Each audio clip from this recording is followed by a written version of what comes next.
Hey guys, Slabu here. So why do we connect our Twitch to our OBS? Well, let's see.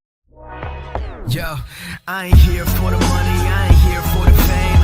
Though it might be nice to own a jet plane, I'ma do it all for you. Come along and see it's true, but the world is pretty cold. You might.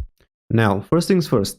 In order for this to work, you need version 23 of OBS. So if you don't have it, go and download it. You don't know where from? I'm gonna leave a link in the description. Second thing that you need to do is go into settings, stream, and connect your Twitch account. After that, you just hit OK, and something like this is gonna pop up. Now, go into View, Docs, and try to enable Stats, again, Twitch Stats, and again, Docs, Twitch Activity Feed.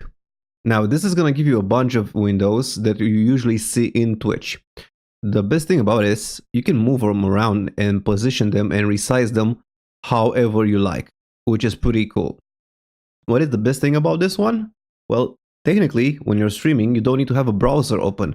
You can fit everything that you would have in another browser open in another window in OBS, which is really helpful if you ask me. So, I hope you guys find this interesting and helpful, and if you did, give it a like. That's all for this one. See ya!